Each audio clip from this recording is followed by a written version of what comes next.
All right, here we go for another Law of One study session. We're going to be covering session 24 today.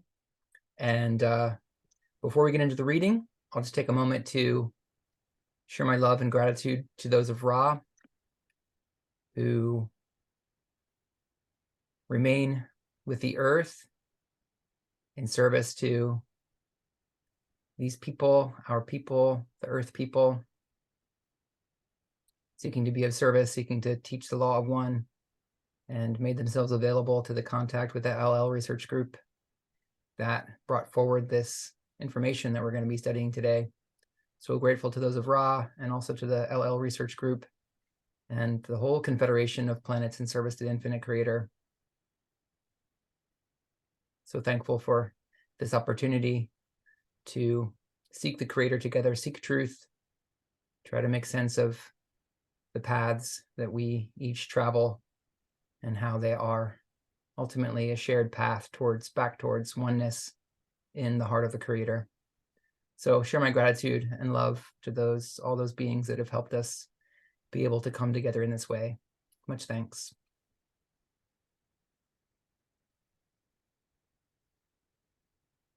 Okie dokie. Let's get into it. Does anybody feel willing to start us off with our reading? I'll start. Thanks, Beach. You're welcome.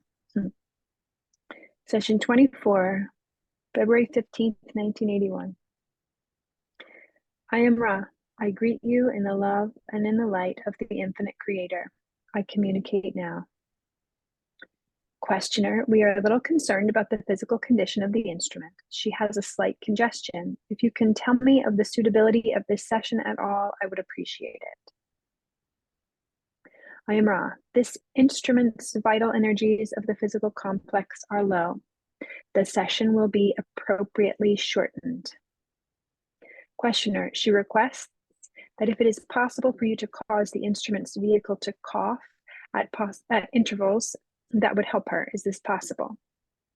I am Ra. Please restate query, specifying interval. Questioner, she requests that you cause the instrument to cough about at least after each communication. Is this possible? I am Ra. This is possible. Cough. Questioner, thank you. The way I intend to continue with the book is to follow on through the last 25,000 year cycle that we're in now and possibly investigate a little of fourth density conditions and thereby find many places that we can go back and delve further into the Law of One. The first material I expect to be not too deep with respect to the Law of One. I hope to get into greater philosophical areas of the Law of One in more advanced sessions so as to make the material progress so that it will be understandable. I hope that I'm following the right direction in this. In the last session, you mentioned that during this last 25,000 year cycle, the Atlanteans, Egyptians, and those in South America were contacted, and then the Confederation departed. I understand the Confederation did not come back for some time. Could you tell me of the reasons and consequences and attitudes with respect to the next contact with those here on planet Earth? I am Ra. In the case of the Atlanteans, enlargements upon the information given resulted in those activities distorted towards bellicosity, which resulted in the final second Atlantean catastrophe 10821, 10,821 of your years in the past as you measure time. Many were displaced due to societal actions both upon Atlantis and upon those areas of what you would call North African deserts, to which some Atlanteans had gone after the first conflict. Earth changes continued due to these, what you would call nuclear bombs and other crystal weapons, sinking the last great land masses approximately 9600 9,600 of your years ago. In the Egyptian and the South American experiments results, though not as widely devastating, were as far from the original intention of the Confederation. It was clear to not only us, but also to the Council and the Guardians, that our methods were not appropriate for this particular sphere. Our attitude thus was one of caution, observation, and continuing attempts to creatively discover methods whereby contact from our entities could be of service with the least distortion and, above all, with the least possibility of becoming perversions or antitheses of our intentions in sharing information. Questioner, could you have the instrument cough, please? Cough. Questioner, thank you. Then I assume the Confederation stayed away from Earth for a period of time. What condition created the next contact the Confederation made? I am Ra.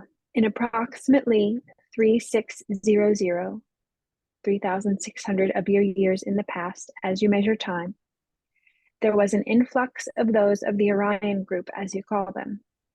Due to the increasing negative influences upon thinking and acting distortions, they were able to begin working with those whose impression from olden times, as you may say, was that they were special and different.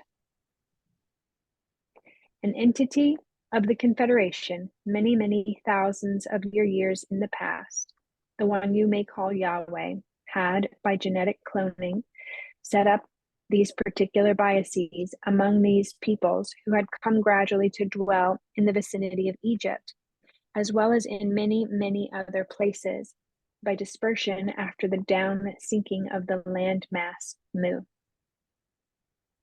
Here the Orion group found fertile soil in which to plant the seeds of negativity. These seeds, as always, being those of the elite, the different, those who manipulate or enslave others. The one known as Yahweh felt a great responsibility to these entities. However, the Orion group had been able to impress upon the peoples the name Yahweh as the one responsible for this elitism. Yahweh then was able to take what you would call stock of its vibratory patterns and became, in effect, a more eloquently effective sound vibration complex. In this complex, the old Yahweh, now unnamed, but meaning he comes, began to send positively oriented philosophy. This was approximately in your past of we correct this instrument, 3,300 years. Thus, the intense portion of what has become known as Armageddon was joined.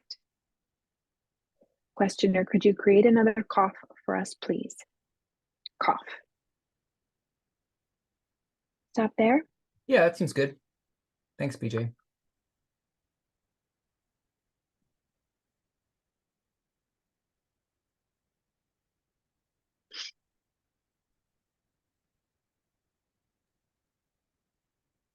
Could I have you cough for us, BJ?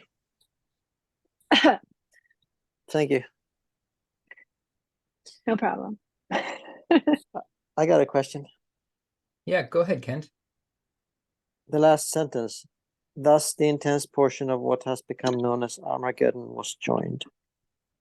What does that mean? I always grapple with this one. Like, what does that mean? Okay, so what's Armageddon? What do you all, just off the top of your head, like, what do you think Armageddon means? I think Armageddon is like, isn't it like the disasters, end of the world? Yeah, like catastrophic end times. Yeah, catastrophic end times. Mm-hmm. I think it comes from the Bible. I just pulled up a definition. Mm-hmm. In the New Testament, it's the last battle between good and evil before the day of judgment. Well, how about them apples? Is that not exactly what harvest and / graduation I mean, Yeah. But where are we on those numbers? are they saying that began 3,300 years ago?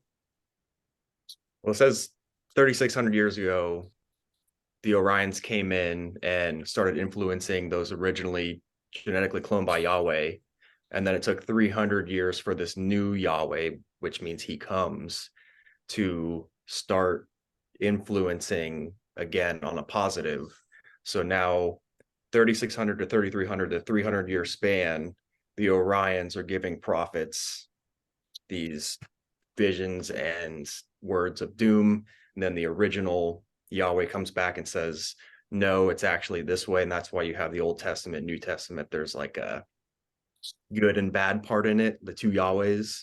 And they say that's where Armageddon came in, because negative Yahweh was saying, the world's going to blow up if you don't get yourself together by this day. And then old Yahweh was saying, no, it's fine. Just love yourself. And this whole Armageddon thing was introduced by the two Yahwehs trying to battle it out through information, is how I understood it. It's very good. Thank you, Neil.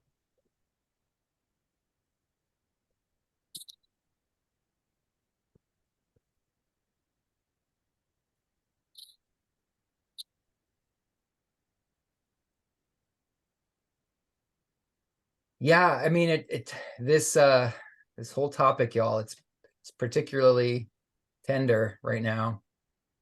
Yeah. I just have a lot of care and sensitivity and love and compassion for all the beings on our planet right now who are still kind of in the ripples. It feels to me like in the ripples of this, this great lesson that we on some level have all chosen to to go through. And it's quite beyond Earth. It's including a whole other planetary race. It's including a whole other social memory complex being. It's including Orion. There's a lot that comes into that knot, that tangle of like what feels like the core of it is like elitism and like a chosen people and like, a God saying, y'all, you're the ones who are chosen. Y'all are you're my people. And those people who are in contact with Yahweh, how they dealt with that and how that's played out over time.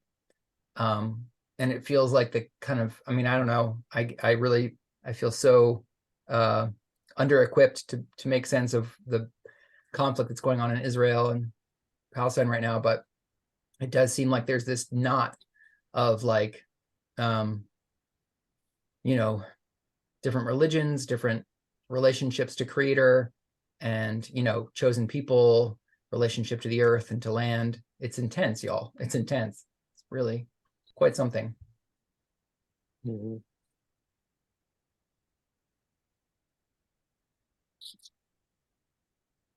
Yeah, kind of like the thing for me, the law of one zooms it out to a point where it's like, okay, Christianity, Judaism, Muslims, Buddhism, all of it's still under the same thing. So this zooms it out to like the Holy Land for who? Like we're all the same. It doesn't make any sense. Like you can, and then the timeline that this law one gives reaching back like 10,000, 20,000, 75,000 years. And then the Bible's just a couple thousand. So it really puts it into a larger perspective of like before what's happening right now, like a whole landmass sunk and like this has happened before. So I don't know. I think that America itself is a very big player in everything. And it's kind of, I don't want to say like, I don't know, it feels important to be awake in this country and sending love as a group somewhere. And I don't know, like, I don't want to say it's like the belly of the beast, but America's got some changing to do. And I feel like a loving group and message needs to be sent from the homeland, I guess. Well, I also think that this country, the United States, does seem to have somewhat of a microcosm of the planetary condition, where there are people from all over the world, just like Earth has people from all over not just the solar system, but all over the galaxy, this portion of our galaxy, I imagine. But Earth became a melting pot for this grand experiment in third density, lots of repeaters. And then now, the United States is this experiment in democracy, and there's lots of people from all over the planet who come here. And so it is a little bit of a microcosm of, it's not the only place that has people from all over the earth, but it does have this kind of unique political experiment happening. So yeah, Neil, like you said, I do feel like there is some resonance with, like, maybe the United States is like, kind of a microcosm in a way of the whole planetary melting pot. And Neil, you said the Bible is 2,000 years old. That's the New Testament. Well, actually, the New Testament wasn't even written that long ago. But the books of the Old Testament are older. I don't know how old they are. Right. Well, there's many authors that span a great deal of time. That that when you look at the Bible that we have today, it's like a single book. But from what I understand, like the authors of the different sections of the Bible were spread out in time. And there's lots of different books that were separate works, completely separate works, that are now unified under one book. Right.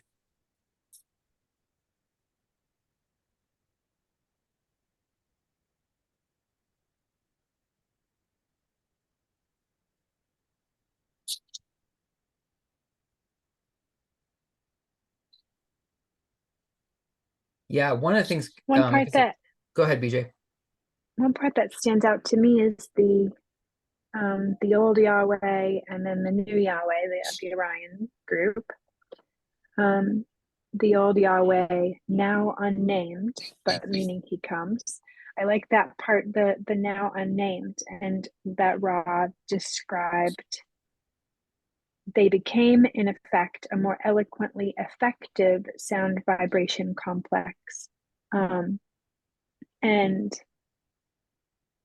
And it reminds me of, I think in at least some like portions of Jewish lineage, like the divine doesn't have a name, like where like the divine has letters or like characters, but that it isn't named, or like, yeah.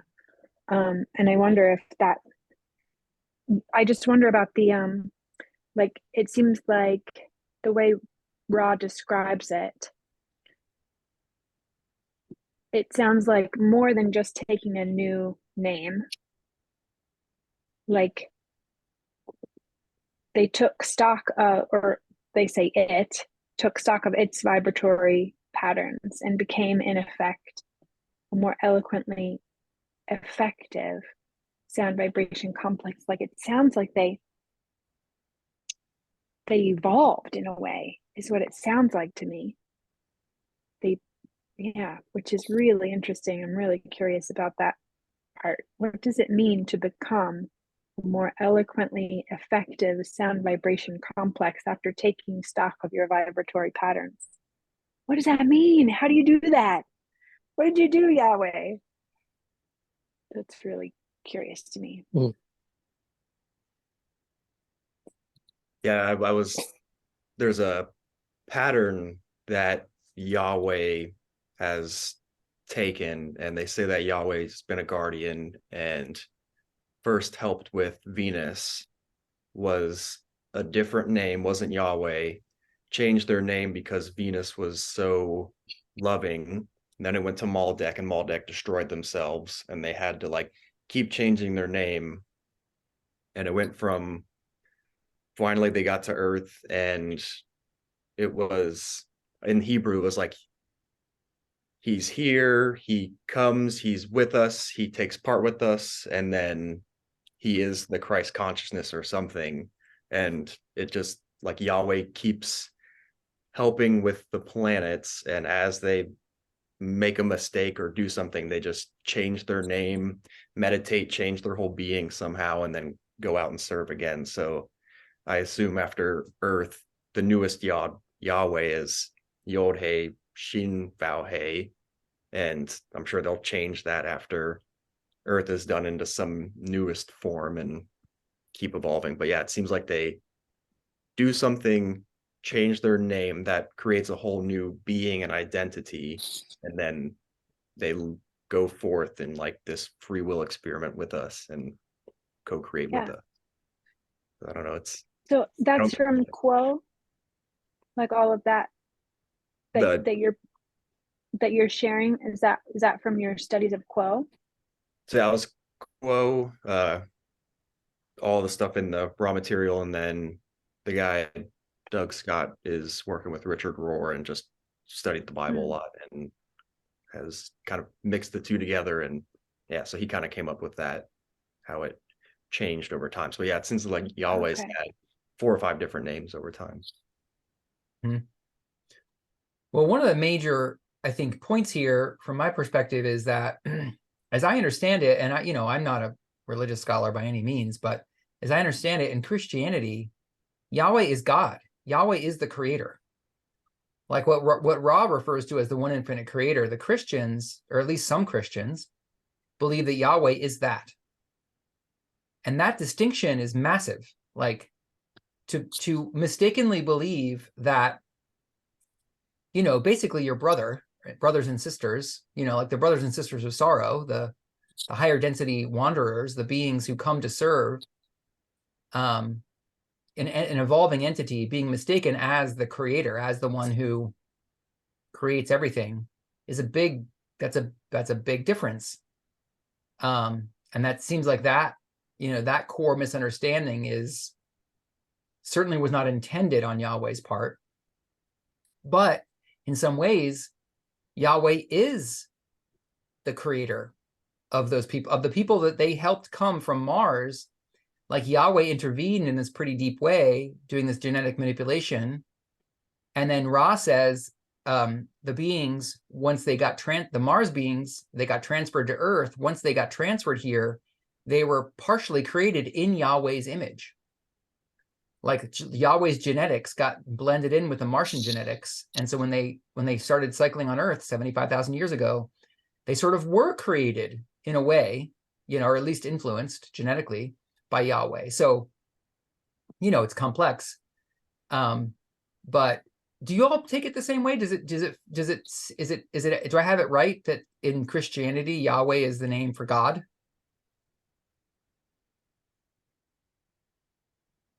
I think so. That's been my thought. Yeah.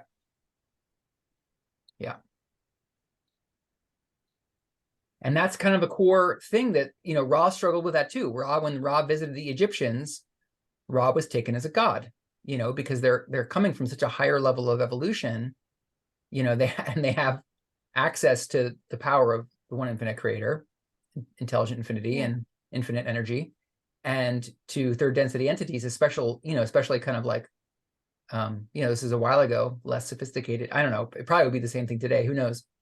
But, they're taken as gods. And that seems to be a great trap that the positive entities that desire to serve those of third density in their evolution have fallen into over and over again on Earth.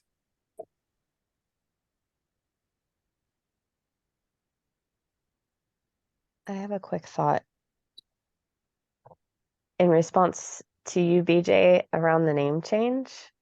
I can't stop thinking about how to me, it relates to certain, especially indigenous cultures. As a child is born into the world, they get given their first name. And then as the child goes through an initiation process in around 8 years old for most cultures, they turn into an adult. They're seen as a responsible being for themselves. And so the village or tribe takes stock of this person's beingness and their personality and what they contribute or don't contribute to the tribe. Then they go through an initiation process, which oftentimes includes a hunt, because then they are carrying a responsibility of serving and feeding and taking care of and guardianship of their village or their tribe. And then they're given their adult name. They grow into this gifted name based on how they perform and what their strengths are. And so I think of Yahweh doing their own version of a scanning their own pattern and doing and the name change around a phase change, if that makes sense. Like often people will get given nicknames, and even in our culture that has to do with an incident or a funny thing that happened, but it sticks. And so anyway, that just resonates with me, that there's kind of a similarity, or at least some sort of resonation in that regard, or reflection maybe. Yeah. Yeah, and once we get a little deeper into this session, there's like we can return to this question of naming and vibration and, you know, essence or whatever, because it comes up again around language and genetics. That's fascinating. So let's return to that, to this topic. Yeah.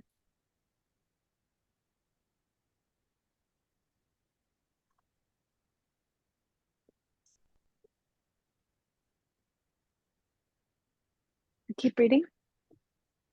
Yeah, let's keep going, unless anyone else has any final thoughts on that piece. Okay, let's keep going. Anyone else want to pick up at 24.8? I can try it. Or Okay. Neil? Okay, I can try it. I hope I don't get that the line doesn't break or anything. So, questioner, thank you.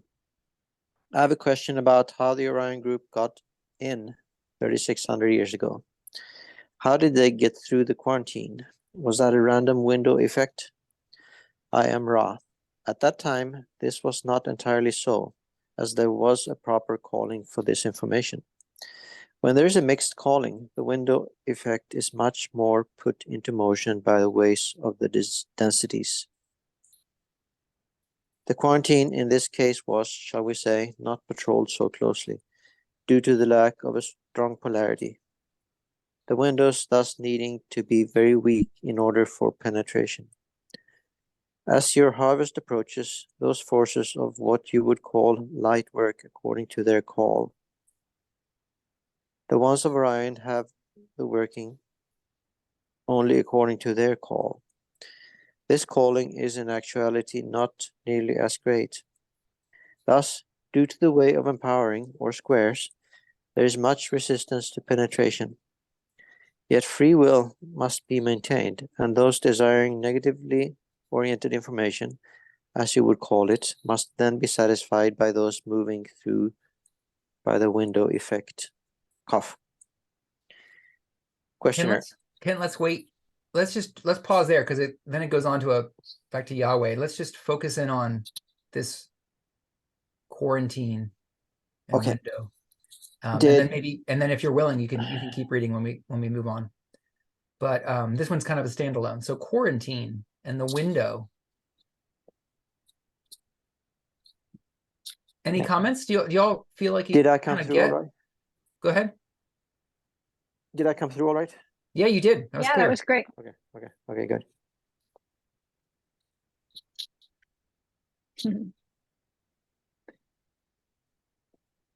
Yeah, it is really interesting that the quarantine wasn't patrolled so closely due to lack of strong polarity. Right. That's really interesting. Like if the negative call isn't is weak, then the piercing also has to be kind of weak. So the quarantine has to be weak or something. It's like, oh, that really makes sense. It really makes sense, I think. Say more. How does it make sense to you?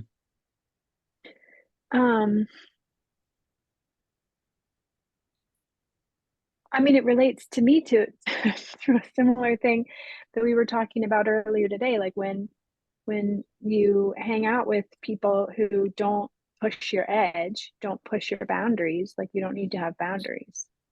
Like if people are just like really supportive of your free will, you know, really curious about, well, Aaron hasn't said anything. What does Aaron think? Aaron, would you like to speak now? You know, like people like looking out for your well-being actively. You don't need to have strong boundaries, but then like when you hang out with people who do push your boundaries and do want to talk over you and don't think about your well-being, then you have to like, hold on, wait a minute, this doesn't work for me. And you need to like, you know, have more patrolling. It's like a quarantine kind of a thing. Like, I need to look out for, you know, protection of my energy so that I can, you know, express my love of the creator in effective ways and not have my energy just be taken over. Mm-hmm. It feels similar to that to me. Yeah.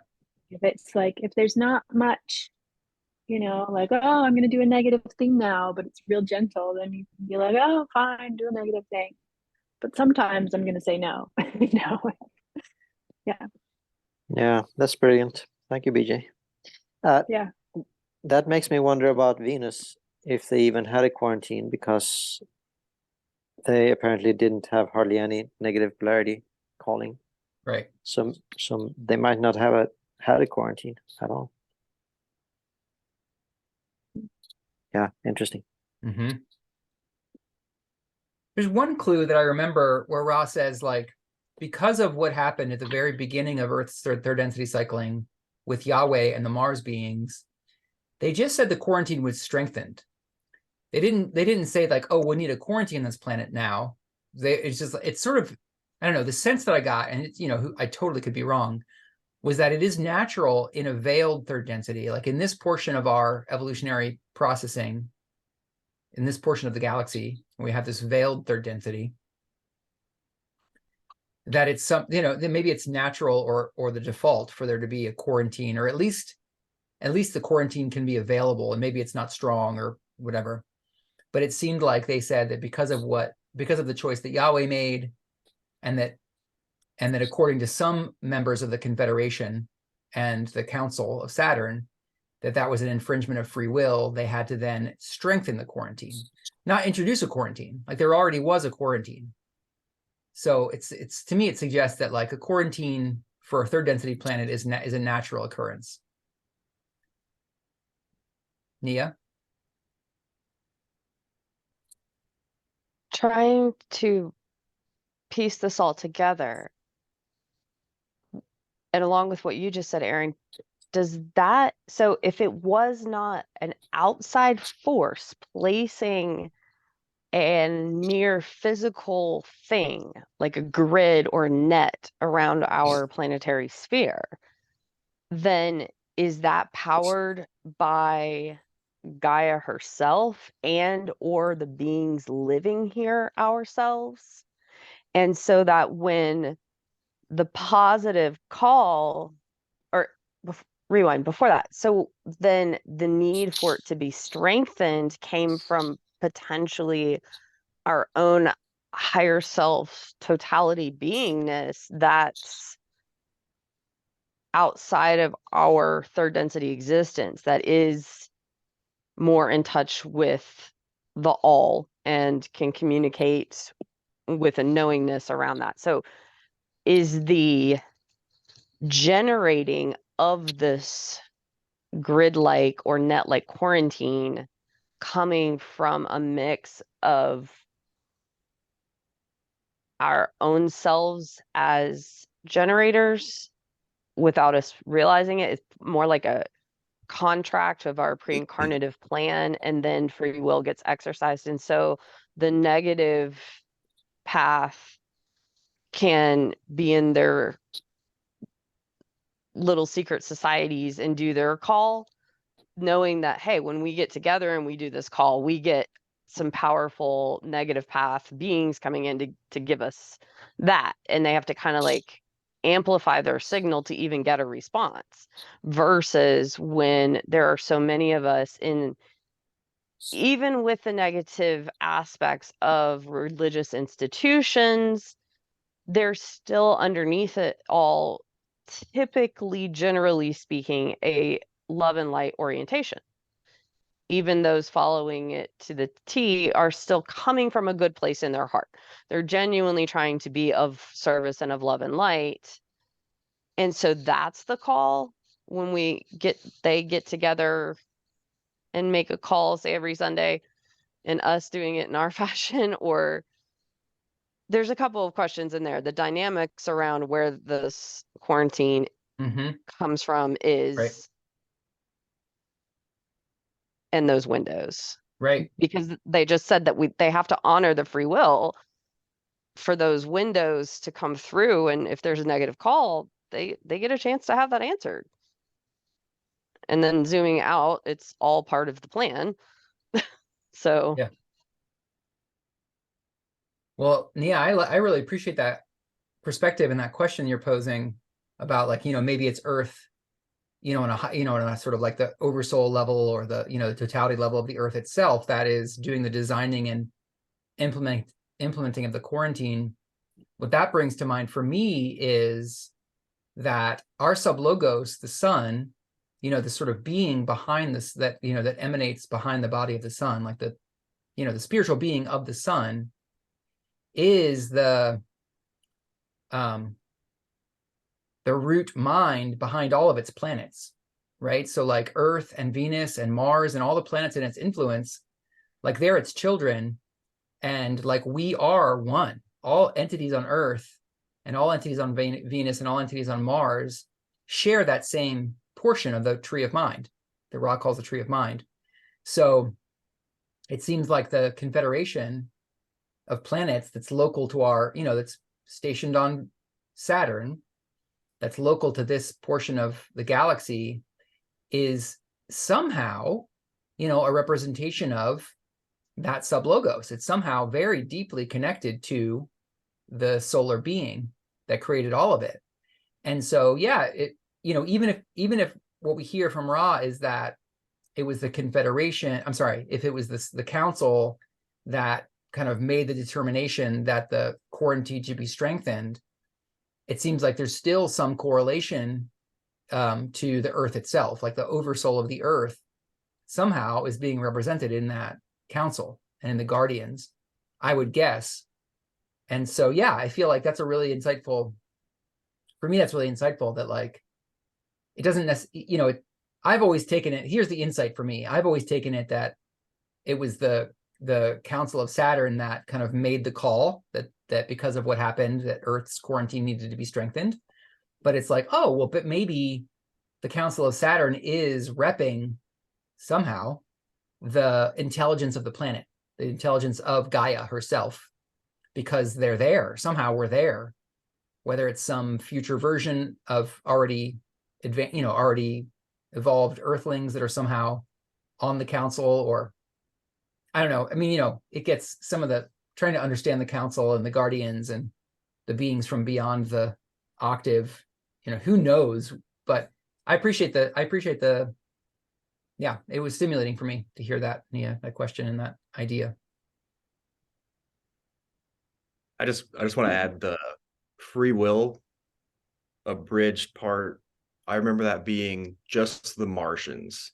So it was only the Martians that were brought over had their free will interrupted, and the Earthlings already, or beings already kind of growing here, were inferior and didn't have as much capacity to understand as the beings that came over, which made the elite or the Martians able to understand more around them, but that made it worse for them because now they automatically see that they're better. So it wasn't their fault. And I think that due to the Martians, they exploded their planet and they just had to, or they blew up the atmosphere. They were just waiting to go here, but they didn't choose to really change themselves. I guess Yahweh's like, hey, you're going to do better if you get some of my stuff. Here you go.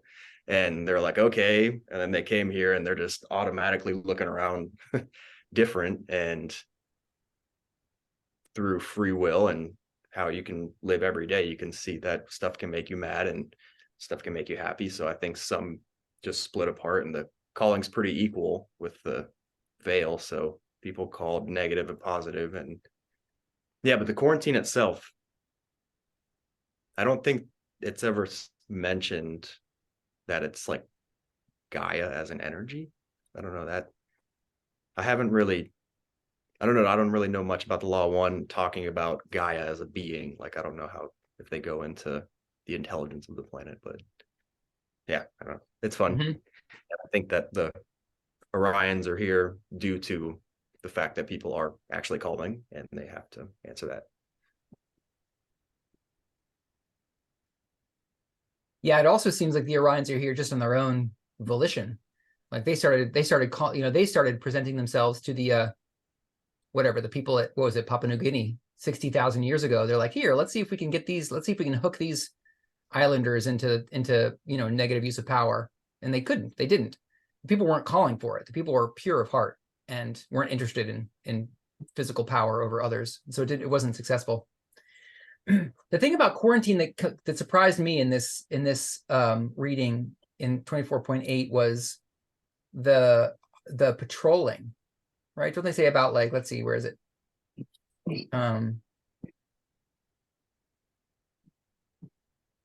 Not patrolled so closely. The quarantine in this case was, shall we say, not patrolled so closely due to the lack of strong polarity. The windows thus needing to be very weak in order for penetration. Patrol, I mean, that seems to suggest like there's literally some sort of space force. Like the quarantine is somehow, at least, whether it's the thing itself or it's supported by, there's like patrollers. Like I had forgotten that. I had forgotten that there was those who patrol. I had really thought of the quarantine as more of a fundamental metaphysical structure and not necessarily so much of like a campaign, a political military campaign or something. But then in the first paragraph, they also say the window effect is much more put into motion by the ways of the densities. So it feels like it's mixed, like the part of the window effect or the quarantine that produces the window effect is a part of the ways of the densities. Like when I read the ways of the densities, to me, it does feel like the built-in structure of this portion of the galaxy. Anyway, yeah, what do you have to say, BJ? Curious.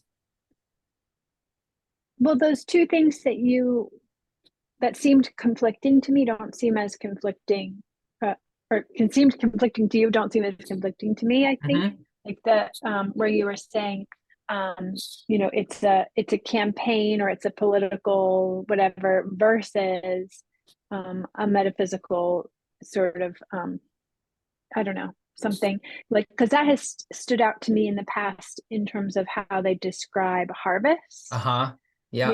That it's like it's a process and it happens naturally, it unfolds, and at the same time there are those who are like guarding the upward staircase or whatever, and they're they like, yeah. So to me, that those don't seem as differentially depicted or something. Like I think any kind of metaphysical energy of the universe is in some way a being of the universe, because if it can be called a thing, it is the creator taking the form of a thing, which may have more or less identity to it or self-awareness to it. But yeah, I think any sort of like intention of creator one way or the other does take a form, and it has to be in form in order for it to become a metaphysical principle. I think like creator makes gravity happen in a way, so like there are like beings that make gravity happen. It's like I've kind of gone through that thought process myself. I'm not necessarily saying that that's true, but that seems true to me in terms of like how I have taken in how harvest happens, because they say it happens naturally, and at the same time there are beings who make it happen. Right. And so it seems like that's true of like what we call the laws of physics, which are ideas, it seems like, of our logos, of how things are going to happen, like, right, for instance, gravity. I don't know. That's a great point. Yeah, I appreciate that synthesis. It's like a both and is what I hear you saying. And just to support your just to support your point, there's also what Ra describes as they participate in their sexual fusion and their sexual energy exchange, its extensity. They're able to participate in the fusion of the sun. Like their sexual activity literally manifests as like, you know, plasmic filament ejections off the surface of the sun. It's like the sun is doing its thing on its own without any, without any need for entities to participate, and entities participate. It's another example of how it can be a both and. There can be quarantine naturally built in, but it could also be that there's patrollers that participate in that. Right. Yeah. Yeah, appreciate that. Thanks. What density is the council? It's mixed. It's a variety of densities, including the beings that participate from the next octave. The guardians are from the next octave. At least some of them are. And the main, what is it? 8 members are within the standard 7. That they're not of the 8th, or are they of the 8th? I don't know, because some of them are angelic too, right? Like Neil, what do you have to say about this? What are they? What's the makeup of the Guardians or the Confederation? I'm sorry. What was the question? Council. Council, not the Guardians. Council. Yeah, the council. What's the makeup of the council? All right. So there's 9 council members, and my understanding is that they are the next octave members. Oh, So they've seen everything outside of time and space, and they're basically guiding us towards the black hole. They've already seen everything. They are the black hole. They're the consciousness of the black hole, just like there's a consciousness of the sun. And so they physically manifest and kind of keep everything going, the positive, the negative. They have the 8th density perspective. And then the guardians are a certain set of higher Confederation members, that there's 24 who go around, and like Yahweh's a guardian. And I would say that they are like the 7th density, and the 7th density are the ones that help the harvest and kind of bring the harvest of the planet and have been watching the planets. And then there's 4th, 5th, and 6th that kind of do the patrolling, and like Ra would be thought form spaceships, and Hatan, the 4th densities in their realm and in their sort of spaceships. But yeah, I see it as council, 9 members, 8th density, guardian, 7th density, some 6th, and then 4th, 5th, and 6th kind of go out and do their thing on the planets. But I found interesting that Brown book, where they first channeled Hatan in the 1950s, they were talking about spaceships hovering, and they're like, you can't see with your physical eyes because we're in the 4th density, but our spaceships are like 200 miles long and 100 miles wide, and we have 50 million patrolling the planet or something. Like, it's something crazy to imagine. And yeah, just thinking about how do you live in the sun? Like, I can't even imagine what the sun looks like on the inside where they dwell. Wild. Yeah, cool. Thanks, Neil. That's helpful. I asked that because I remember one of the passages describing the quarantine as originating from 8th. Was it 8th, 7th, or 8th? It was it seems like a random number generator, the windows, but it follows some mathematical properties that are only visible from like 7 or 8th density. And I wonder if the patrolling isn't referring to non-cycling entities from 8th and beyond. Mm-hmm. Like, I don't know what entity even means at that level, but I think we discussed the concept of like angels as like being like from the octave sent like energy packets or whatever sent to accomplish specific purpose. So I wonder if like the patrolling is simply like the function, like how the thing, like maybe it takes X number of entities to set up from 8th to set up a quarantine of certain strength. Yep. Yeah, totally. I think even in the conscious channeling before the Ra contact, they mentioned the quarantine, and it's Aton, Latui, and Oxal, and I think they all say like we helped power the quarantine after Yahweh kind of made the mistake. So it seems like the certain positive entities match with L&L's vibe and message, and they speak to them, and they kind of disagree with some of the other members and have said like that was a mistake, and now like we are helping to kind of rework that. So I don't know how the like I don't know. Quarantine's a big mistake, or big misunderstanding. I truly don't know where that energy's powered and why there's like windows of energy that a spaceship can shoot through at a certain time. It doesn't really make sense.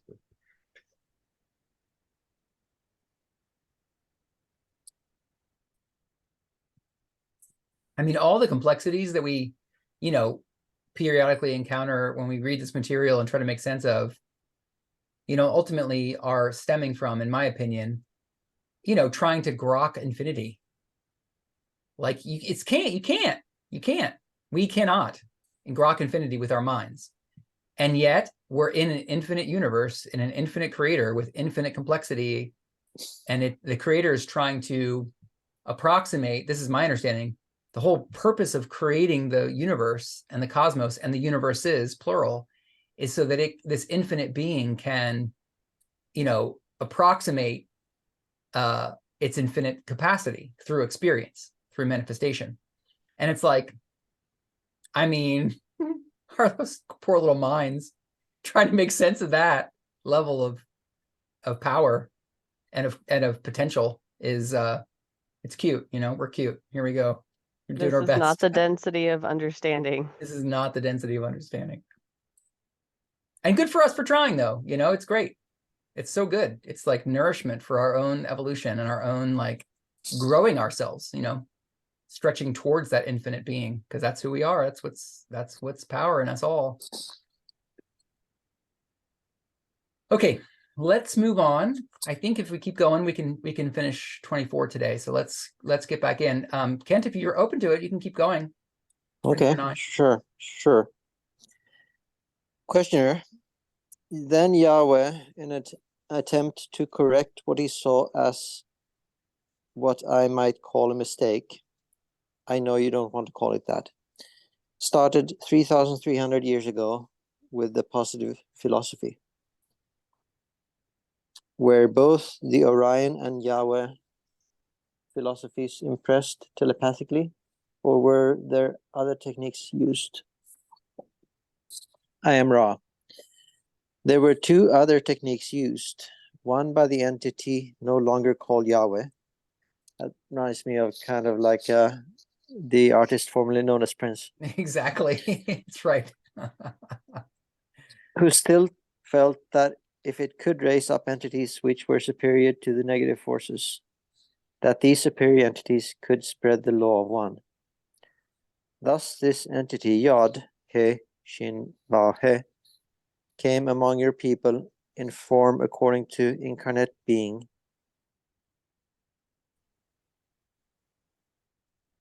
and mated in the normal root of your physical nexus, thus birthing a generation of much larger beings, these beings called Anak.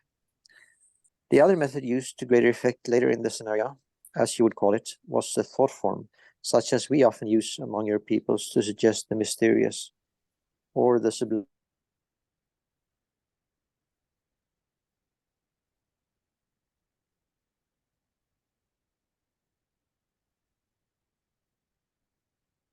I think we lost you, Kent.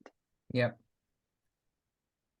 That was a good go, though. That was a the good best go. connection you've had. You're clear, in a long clear, time. and then we lost you right at the end.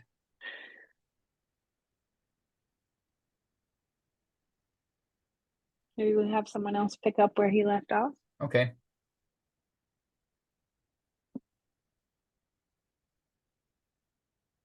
Oh, he's off the call altogether. Oopsies. Yeah. I can keep going if you want. Okay, go ahead, Neil. Thanks.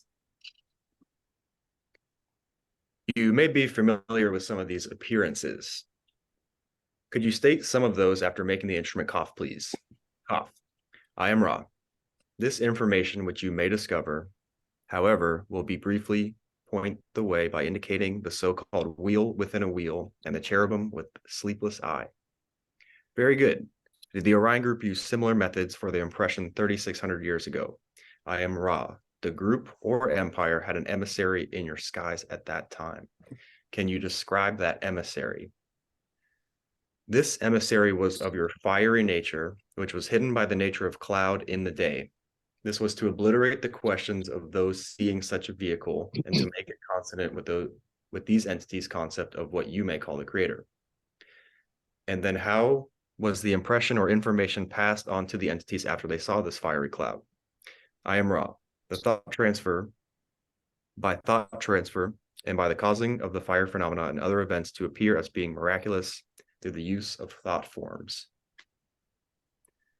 Then, were there any prophets that we have now recorded that sprung from this era as soon after it? I am Ra. Those of the empire were not successful in maintaining their presence for long after the approximate 3000 date in your history, and were perforce left with the decision to physically leave the skies. The so-called prophets were often given mixed information, but the worst the Orion could do was cause the prophets to speak of doom, as prophecy in those days was the occupation of those who loved their fellow beings and wished only to be of service to the Creator. And then cough. Could you tell me if you're saying the Orion group was successful in polluting, shall we say, some of the positively oriented prophets with messages of doom? I am Ra. This is correct. Your next query shall be the last full query for this session. Could you tell me why the Orion group had to leave after, I believe, it figures to be a 600-year period or so, why they had to vacate? I am Ra. Although the impression that they had given to those who called them was that these entities were an elite group, that which you know as Diaspora occurred, causing much dispersion of these people so that they became an humbler and more honorable breed, less bellicose and more aware of loving kindness of the one Creator. The creation about them tended towards being somewhat bellicose, somewhat oriented towards the enslavement of others, but they themselves, the target of the Orion group, by means of their genetic superiority weaknesses, became what you may call the underdogs, thereby letting the feelings of gratitude for their neighbors, their family, and their one Creator begin to heal the feelings of elitism, which led to the distortions of power over others, which had caused their own bellicosity. Any short queries may be asked now. Okay, let's pause there.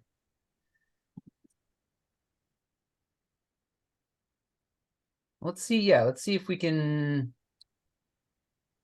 just see if we're generally getting the gist here. It's kind of complex, this session. There's a lot going on.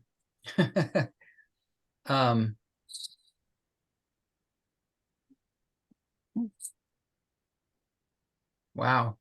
Okay, so I do want to zoom in, if we can, a little bit on the 2410. Don's question, could you state some of those? Let's see, can you state some of the appearances? So these are Confederation appearances.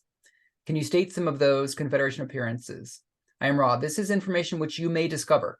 However, we will briefly point the way by indicating the so-called wheel within a wheel and the cherubim with sleepless eye.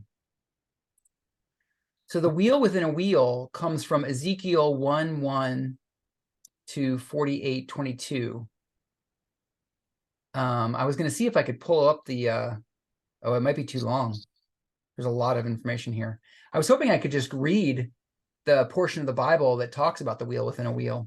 Would that be helpful to you guys? Should I try that? It would, and may I request that you somehow link this in our Law of One thread so that that could be pulled up later and for more discussion. Thank you. Appreciate it. Okay, I'm just going to go. I'm searching the page. So I've got up a Bible website, and from Ezekiel, the book of Ezekiel, in lines 15 through 16, this is what it reads. It says, as I watched the four creatures, of course, you have to go back and read the whole thing to get this context, but just for sake of time, I'll just read this one paragraph. It says, As I watched the four creatures, I saw something that looked like a wheel on the ground beside each of the four-faced creatures. This is what the wheels looked like. They were identical wheels, sparkling like diamonds in the sun. It looked like they were wheels within wheels, like a gyroscope.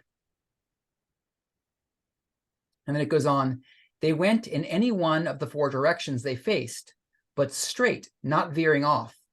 The rims were immense, circled with eyes.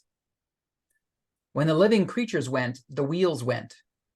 When the living creatures lifted off, the wheels lifted off. And then it goes on. So it seems like this was some sort of communication from the Confederation. This event that took place that people witnessed was some sort of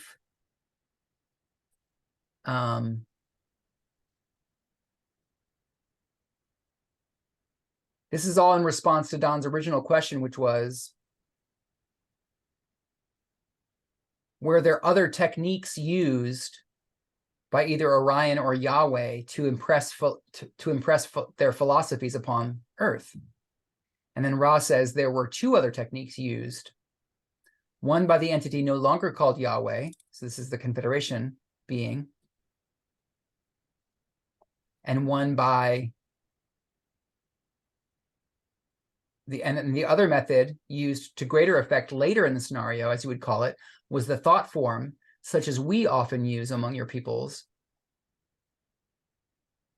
to suggest the mysterious or the sublime. You may be familiar with some of these appearances. So that's interesting, because what we're talking about, this wheels within the wheels thing, seems to be some sort of thought form or some sort of projection in the sky or some sort of, visible event. That doesn't seem like what Ra uses. I mean, when they say what we use, they, here we are in this channeling session. So anyway, what do you guys, any thoughts or response to that?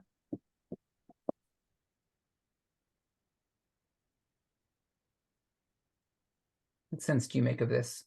Yeah, I just see it as like a miraculous, wow, look at this. They can't obviously be from humans, so trust what we're saying, because I can make a wheel within a wheel within a wheel appear in front of you. And then the Orions had the fiery cloud that kind of did the same thing. So they sent them a doomsday prophecy and said, hey, the world's going to end in 2012. Get your stuff together, or whatever day. If you don't live this way, you're not going to make it. And I'm God telling you this because I can make the cloud light up. And if you look at the cloud, it'll light up. And then the cloud lit up and they believed it. So it was kind of the equal opportunity of the wheel within a wheel and then the cloud lighting up to balance it out of two different ways of kind of tricking the people to believe something, is how I read it. Mm-hmm.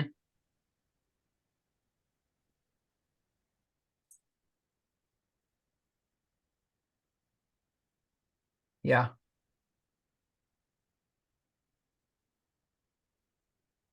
Any other comments there? I have a question. If I Yeah, thought that where Ross said the thought forms such as we often use among your peoples, I didn't think that meant we as in those of Ra, but we as in Confederation. Got it. That clarifies like what they've things. referred to before of thought form craft or whatever. Right. Yeah. Thanks, BJ. That's helpful. Yeah. So my I question, thought of that too. Just wanted to chime in and say that was the sense I got. Yeah, cool. Yeah, that does help me make more sense of that. So Yod He, Shin, Vav He. Those are 5 Hebrew characters, right? So wouldn't it have been the original Yahweh, the name? What we say Yahweh as the word, but that word is representing 4 characters: Yod He, Vav He. Is that right? So wouldn't you be able to say, wouldn't Yod He, Shin, Vav He also have a word? And does anyone know what it would be? Anybody here know Hebrew at all? I think I've seen it written YH space WH, which looks a little bit like Yahweh. Mm-hmm. You mean you've seen Yahweh written that way? Yad-He Shin, Yahweh, No, I've seen Yod-He Shin Bao-He written, with the space. and it looks, I think so, or as some, there's some kind of, this is just from memory, but I think, yeah, I'm not sure. Let me see if I can look it up. Okay. I just was curious if anyone happened to know if there's a word associated with those 5 letters. It seems like there's a word associated with the 4 characters, Yad-He, Vav-He, that's Yahweh. And so then it got reformulated in this transformation that Yahweh went through, with the addition of Shin in the middle. Be so like curious to know if, if the, I mean, Jewish scholars, if, what are the meanings of those characters, and what's the, I'm sure there's a fair amount of, we could understand if we knew what, if we knew more about Hebrew language. I guess each character means something in its own. So Yahweh itself means he comes, and then Yod-He Shin Vav-He means Christ consciousness, or so like I don't know if there's an actual like name, like the YHWH is Yahweh, but I guess it means like a whole, I don't know, I guess there's not a name for that, like you can't like you have to say the Shin and drag it out, I guess. Mm-hmm.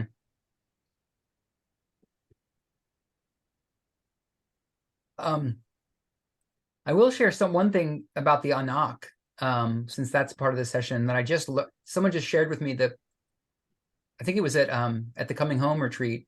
I can't remember who it was. Maybe Gary was telling me this, but someone was saying that maybe the giants, the Anak,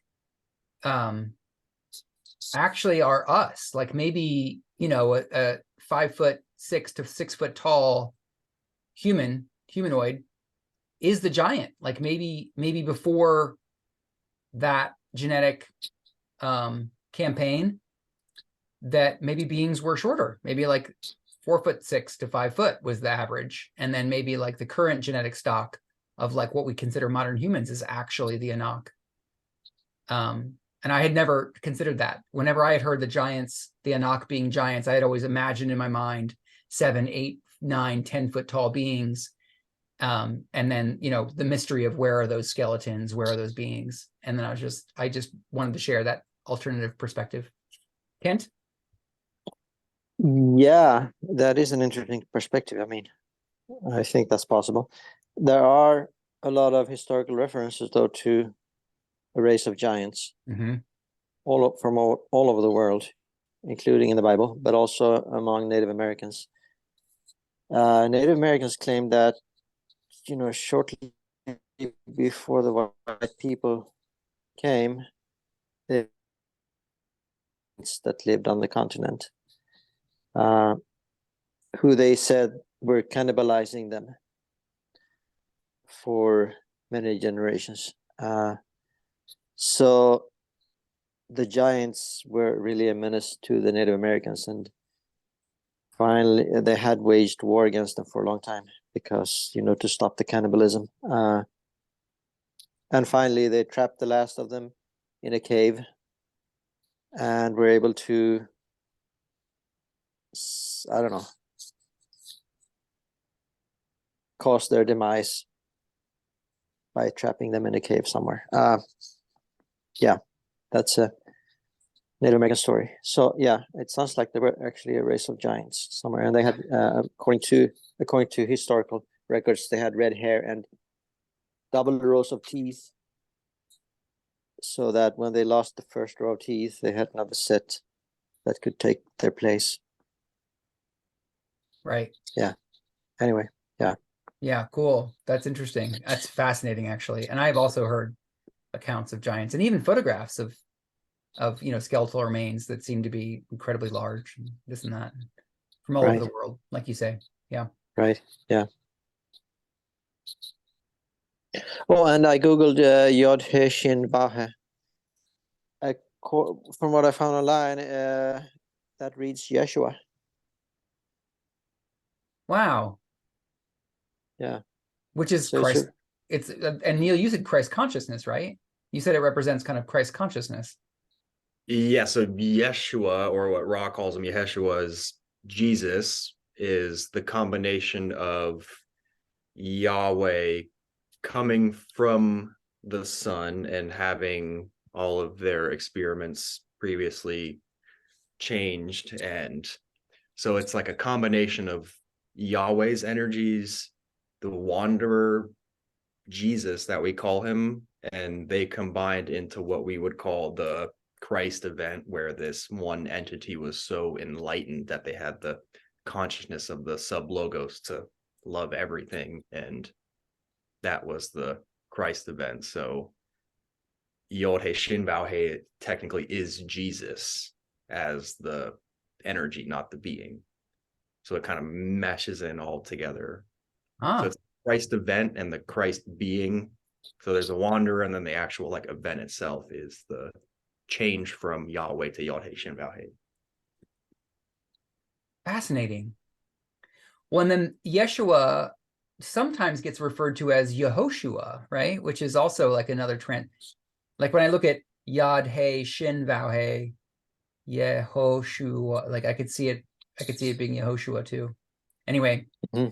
definitely out of my league here on the. Yeah, it's like, what is words and meanings to it anyways? I guess all the names kind of signify a loving consciousness, like that vibration that you speak out when you say that is like when you say Jesus to someone for I mean, it means a lot of different things to a lot of different people, but generally it's an all loving being that you think of.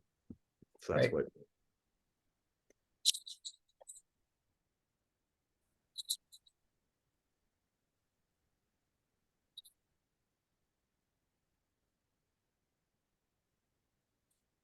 Hey, random question. Isn't there also like a Jehovah in the Bible?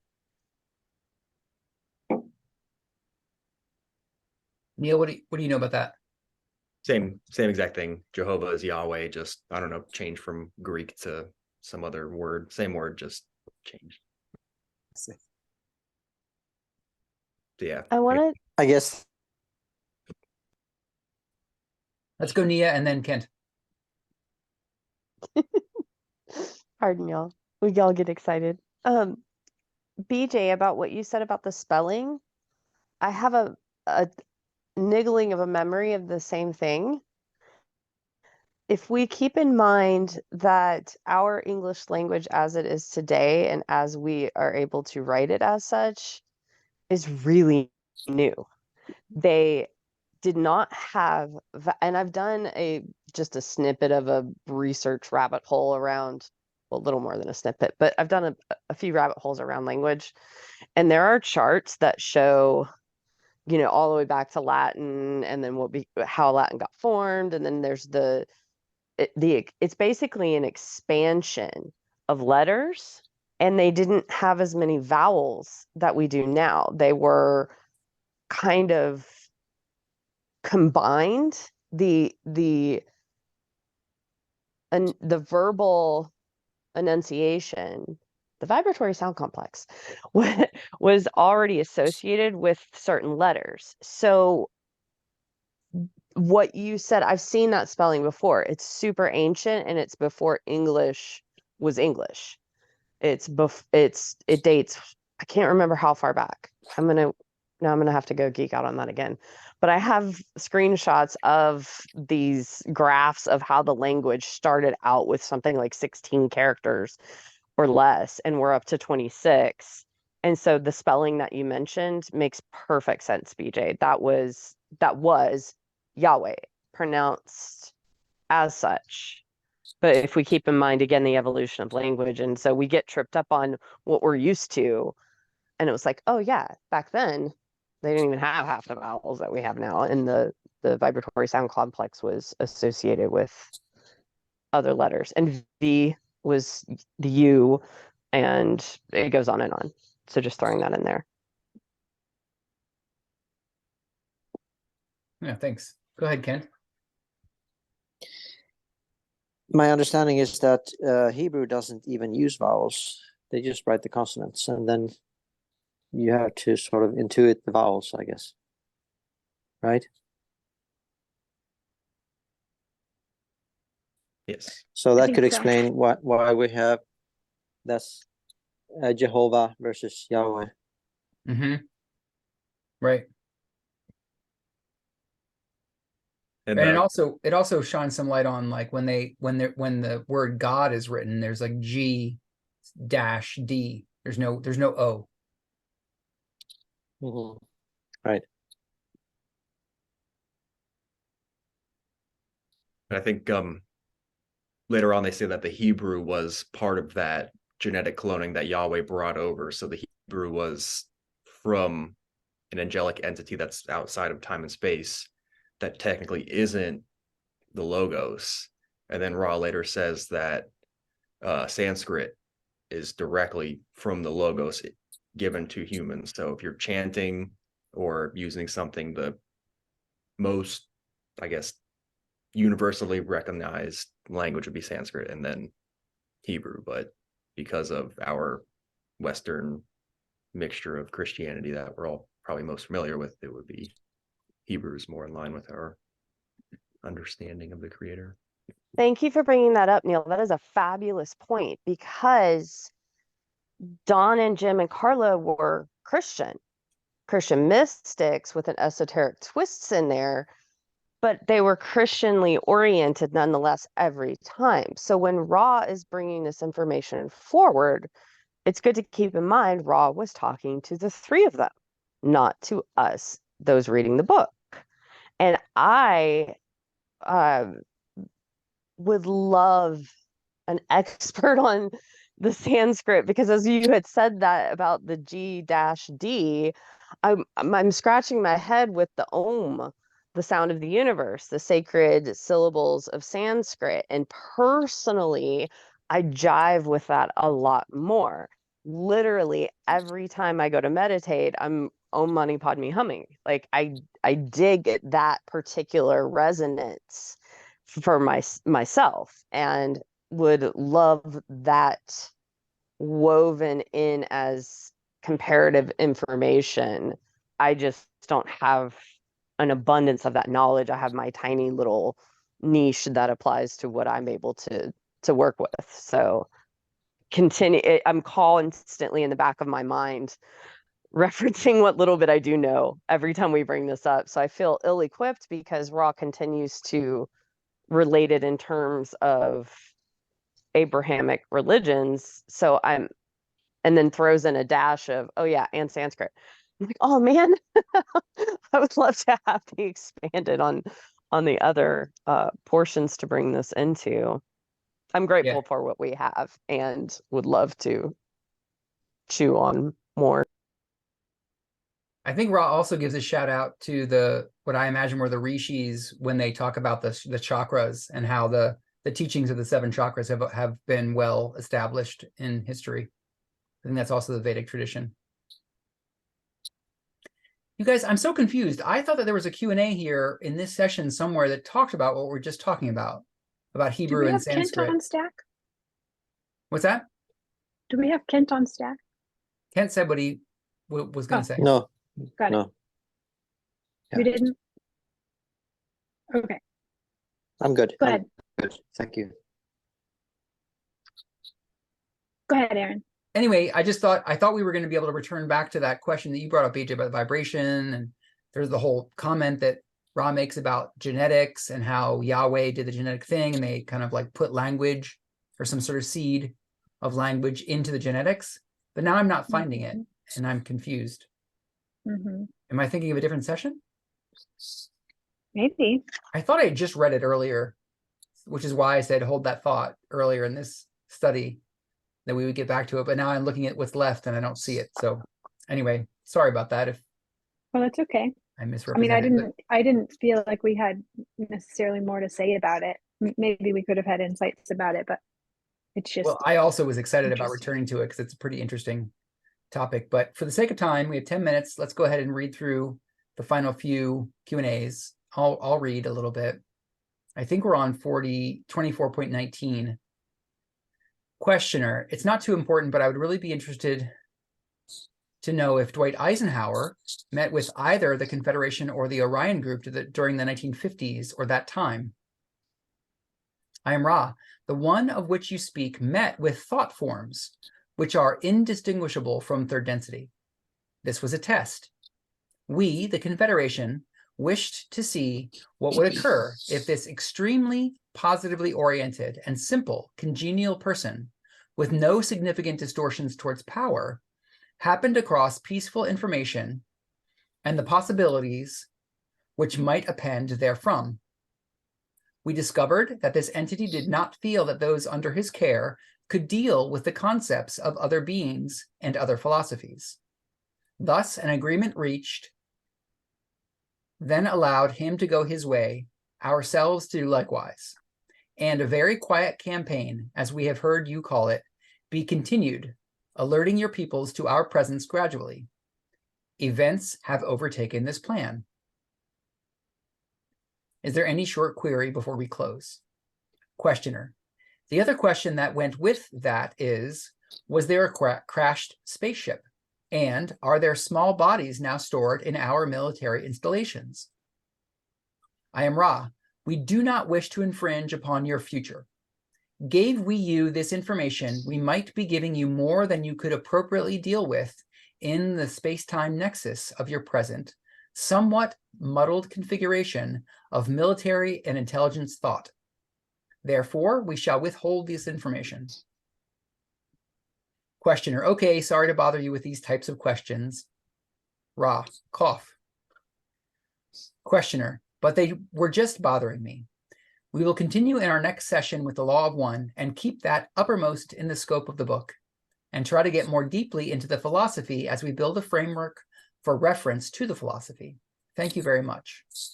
Ra, I. Questioner, oh, please, I'm almost ready. Is there anything that we can do to make the instrument more comfortable? I am Ra, you are conscientious. Be careful only to adjust this instrument's upper appendages if its upper body is elevated. I am Ra, all is well.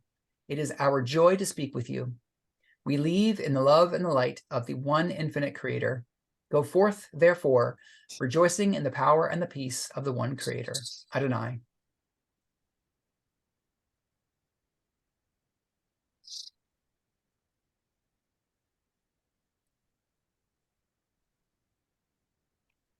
Okay. So I want to say something. Yeah.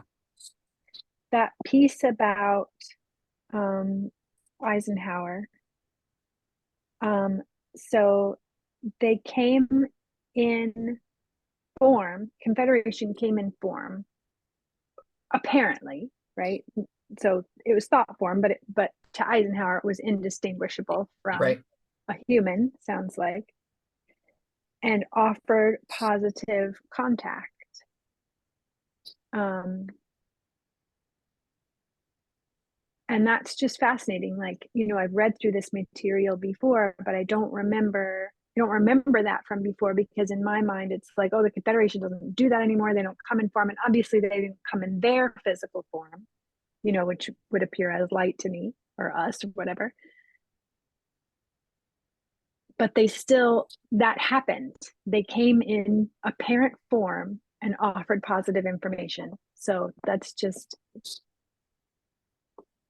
I didn't get that before. I thought, you know, like in my mind, it's like, nope, they're done. They're not doing that right now. But no, they did it in the 50s. Okay. And not only that, but if you get into, well, whatever, disclosure, ET research, it's well known. It's well documented. Like a lot of people talk about this contact with Eisenhower. Yeah. Mm-hmm. Yeah, his granddaughter talks about it too, right? Well, that's a whole thing. Yeah, for sure. She talks about it. Laura Eisenhower. Yep. Makes me think back to the beginning when you were talking about America being a smaller version of the planet and us having everyone here, and kind of thinks it's like America or us being stuck in England and maybe the Confederation guiding certain beings to form America, and there's the negative slave owning, negative just trying to take over, and then the positive. So it seems like this has just kind of continued throughout Earth. And I don't know, maybe there's some type of political or some being that's being given somewhat influenced thoughts by the Confederation that's looking for some type of office or something. But yeah, I think we're the big melting pot of whatever goes. Yeah. Nia? So do you all? Okay, sorry. I saw Nia had her hand raised. Let's do Nia and then you, Kent. I was thinking that what Neil just said and what you said about the melting pot and how it's very reflective of, I think of fractals. It's like the larger form, and then it fractals down into our galactic arm, and fractals down to our sublogos, and it fractals down to our planet, it fractals down to our country, it fractals down into our, it keeps going into individuals. And on top of all that, it kind of reminds me of what we were talking about earlier with BJ's comment with the guardians of it's both. It's neither and it's both, where with the quarantine and with harvest, that there are guardians. These processes happen naturally, and there are guardians to guard this, just like we fractally speaking, and we have the choice. Our souls have the choice. We at this density are going to polarize one way or the other with choice or a sinkhole of indifference. And to me, it feels like it's the light versus the dark is both and. It feels like they're both appropriate. It feels like it's a fractal reflection of the larger at work. And it feels like this is not in an infinite upon infinite upon infinite universe, that this is an infinite universes, that this is just a fractal effect of light and dark and duality in the various forms that it will take. Something as simple as night and day for us in our experience here in third density on the sphere is also a fractal reflection of these two pieces. It's, to me, not either or, it's and it's both. And so that's why I feel like with the harvest and or our souls cross over, and they're guardians, just like they're here to help. It all just feels so natural and falling into place in a fractally, mathematically awesome universe in that regard, if that makes any sense.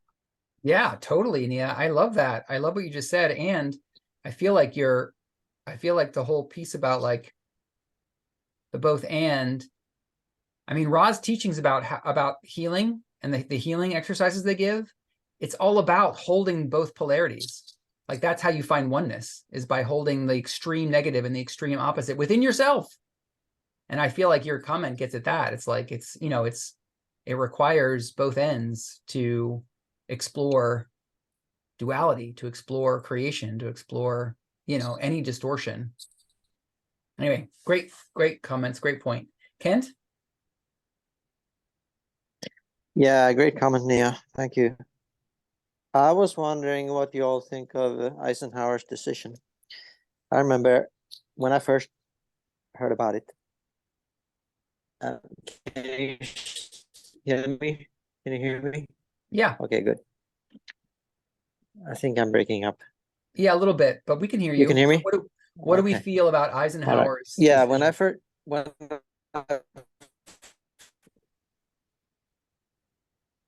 Now you're breaking up. Ken, try turning your video off so I we can wanna hear say your Okay. comment. Try turning your video off. Okay. Yeah. All right, I'll do that. Okay. Maybe that'll work better. Yeah.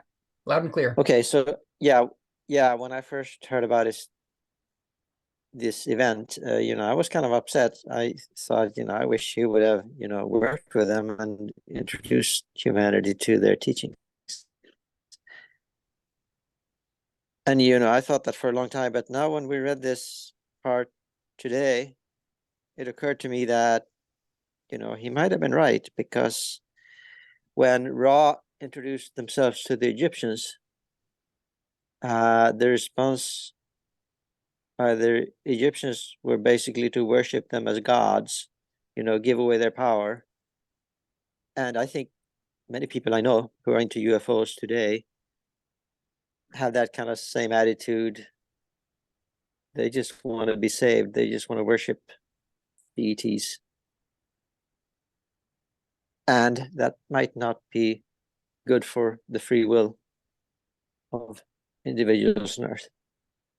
Anyway, so I want to hear what you all have to say. Yeah, Good comment, Kent. I appreciate totally. that. Great question. What do you all think? My response to that is in the 1950s, up until 1957, a woman in America who simply argued with her husband, flat out disagreed with her husband's opinion, could be locked up in a psych ward, y'all. This was like just yesterday. So no, I don't believe that most people in the 1950s would have handled any of this appropriately at all. Right. Well, what comes up for me is like when you're a parent or in parenting, like there's a whole question of like, when do you share things that you know about the world with your child? Like what's developmentally appropriate, and like different parents take different approaches to that. Some people just tell their kids everything, all the dark and light of life, and just go ahead and dump it on their 3-year-old or whatever. And some parents are much more measured about it. And there isn't a one right answer, but that's what kind of like, that's the metaphor that comes up for me is like, it's in a way, Eisenhower as the president of the United States was like, metaphorically the parent of those beings in its care, the citizens of the United States, and made the call of like, yeah, they're not ready for it. They're not mature enough yet or whatever. And like, who knows? Like, we've seen so many examples of the Confederation starting a campaign that they thought would be helpful to humans, and it backfired. And we can guess all day long about like what would have happened if Eisenhower would have said, yes, let's do this. Let's share this information with the Americans and whatever. And I mean, my personal bias is like, I would have loved that. Like, I wish he would have said, yes, please, let's share this information. But who knows? Like, I don't know. It could have horribly backfired. Who knows? Very hard to say. Right.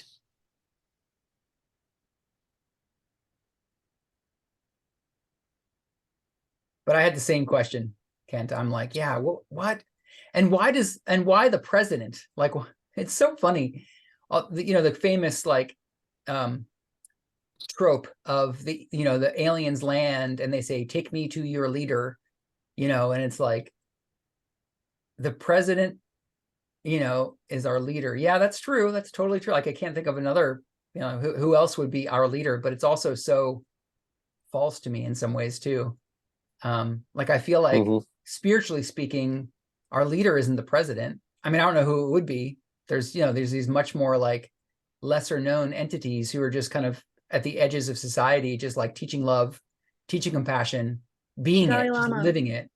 Like, those are our leaders, really. Like, the ET should be contacting those people, and they probably do. Also, contact the Dalai Lama. Yeah, contact the Dalai Lama. Yeah. Right. Anyway, great session, y'all. We're a little bit past time, so I will close this out so we can all get on to what's next in our evenings. Thank you so much for your time and presence and love and minds and hearts, and being in community. Thank you, everyone, and appreciate y'all so much. Thank you for facilitating. You're welcome. Appreciate y'all. Appreciate y'all too. Love ya. Thank you, everyone. Love y'all. Bye. Till next time. Bye-bye.